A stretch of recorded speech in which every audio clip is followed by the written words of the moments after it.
Hey y'all, I wanted to hop on here today to talk about Leo season. I love astrology. Not only is it a snapshot of the sky at the moment you were born, but it's also a great tool to use for personal growth and development. There are so many archetypes and manifestations of Leo, and I would like to touch upon a few of those today with you as a means to facilitate a conversation with yourself to use the astrological calendar to work with the lessons that Leo season brings into our awareness and how you can apply those lessons into actionable growth for your highest and greatest expression. If you have Leo in your primal triad, a Leo stellium, Leo nodes, malefic planets in Leo, a packed fifth house, or are just curious about Leo, listen up. Leo season begins on July 22nd and ends on August 22nd. And in the United States, that is the heart of summertime. Leo is a fire sign and it is ruled by the brightest object in the sky, the sun. And it also rules the fifth house of anybody's birth chart, whether it falls in Leo or not. So the fifth house is always going to have a little Leo flavor to it, if you will. Like the sun, Leo is meant to shine. And so much of the lessons of Leo is in how they attain that shine. The sun doesn't shine because it makes humans happy, although that's a definite byproduct of the sun shining. The sun shines because it rises and it shines. It doesn't shine for human applause. It just shines. Many Leos have a natural presence and gravitas and shine about them. In some cases, people with strong Leo placements are seen no matter what, whether they want it or not. And some archetypes that align with Leo are performers, comedians, leaders, artists, children, and royalty. Leo loves and needs applause. There is a desire to be seen, to be witnessed, and have their performance admired. But the lesson of that desire is that the admiration they seek cannot be the primary driving force of the what and why they create. Whatever the creation that Leo wants to express, it has to come from a place of pure love and like the joy of creation itself. If the desired outcome is rooted in ego-based things like wanting followers or purely to achieve success, power, popularity versus the pure beauty and joy of sharing your inner expression to your audience, there could be a cycle of like this constant feeling of discontent in the art form, even if the outcomes are positive. For those who hold the spotlight without trying, there may be a real discomfort in that spotlight. Or on the other end, they may love that spotlight so much that and the attention that they receive that they've never actually really examined the like how and why and what they're creating. Themes of Leo and applause are stronger than ever, thanks so much to social media.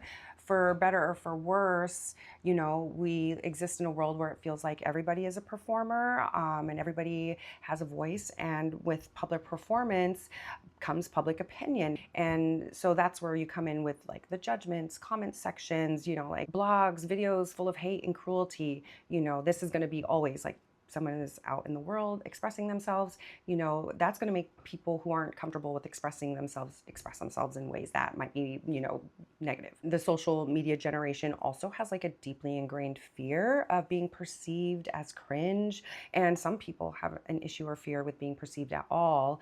And some people have no fear around that. And even in that space, there is an opportunity for growth. When I think about Leo, I think about the lion and what it means to be lion-hearted. I think about strength, courage, bravery. It is the bravery to be vulnerable enough to create from a heart-centered place, and the courage enough to push through the feelings of internal or external suppression, feelings of inadequacy, imposter syndrome, insecurity, etc. And let the expression of your soul out no matter who is watching and what they have to say about it. This is very much dance like everybody is watching energy and you don't care. The point is to dance, let the music move your body in a way that feels free to express and move how it wants. And if you have a hater on the side, then pay them no attention. It's the beauty and joy and the freedom of the creation itself. I just want to focus on the word free, freedom. Creative expression should feel like the innermost soul being free to be expressed. It should feel like your internal joy coming out, like a Care Bear stare. Like you're here, you're gonna give the Care Bear, like here it is. I'm gonna just like put my heart and I'm gonna beam it out to you. And let the people bask in that light, in that shine. Leo is also the sign of children. And so Leo season reminds us to view the world through this lens of childlike wonder and to create from this space before the external world began to help you form themes of oppression and shame from your views, thoughts, and opinions. For some folks who are a Leo rising, do you kind of have this already always feeling that your child self was like not seen or was not allowed to be vulnerable or was not allowed to really express themselves in any way, whether that be creatively or emotionally or any other way? There is this theme of needing to get in touch with your child's self and allow them to be seen, let their creative spirit out, to reclaim that expression and to allow that child the opportunity to be safe in their vulnerability. For those Leo risings that have always felt that way, this is a great opportunity to honor that child, to honor that child's expression that they had to suppress, to apologize to that child's self for having perpetuated any negative cycles, and take action to like integrate love to that inner child on a regular basis. When you honor and love that child, like that love can grow in like so many ways unimaginable. But to get to that place is going to take Leo courage. To be a child is to be vulnerable.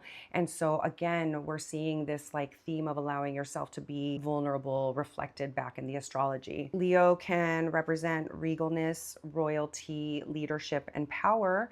So Leo season is also a great time to examine your own personal leadership style. And it's also a great time to observe leadership in your external world as well. Are you or they leading from a place of heart-centered values, compassion, kindness, strength, or is the leader leading from an egocentric place of loving the spotlight, loving the power, the diminishment of others, the popularity of looking and seeming powerful? Leo asks you to examine leadership and power dynamics not only within yourself, but also out in the world, and observe how leadership dynamics are manifesting in your external world. It's a great time to ask yourself, like, how can I be a more vulnerable leader? How can I be a more courageous leader? How can I be a more heart-centered leader? What negative leadership dynamics do I have the courage to change? The sign Leo opposes Aquarius, so it's very much this energy of like the self and the collective. Like, are you a princess of the people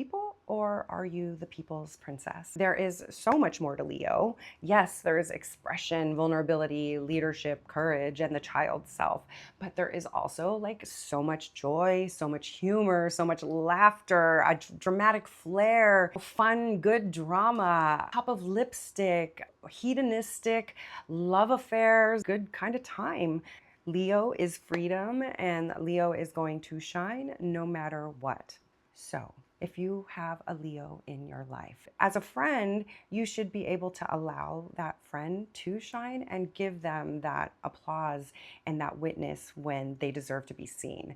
And you're not going to do it from a place of like obligation. You're going to be doing it as well from a heart-centered place because you truly are your friend's champion and you're truly here to support their expression and give them that space to be vulnerable. And being a good friend to a Leo means affirming their expression with applause and praise, but it also means holding the mirror if they are expressing from their unhealed ego shadow space versus their heart-centered self. Leo is super activated this year.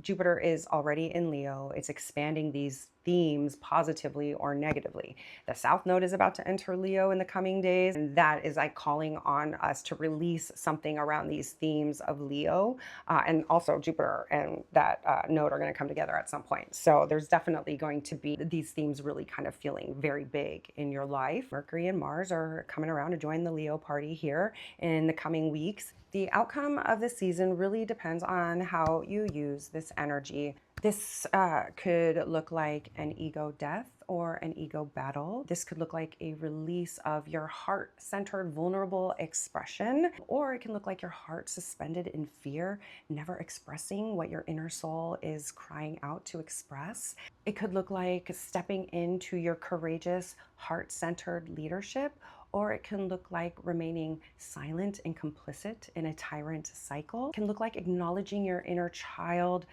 or it can look like continuing to ignore your inner child, ignore their expression, and essentially becoming the person who first suppressed the expression of your inner child. You can only achieve the highest path of Leo expression through the acknowledgement of the shadows that hold Leo back. Everyone has Leo in them, so it's really up to us to figure out where and how we shine.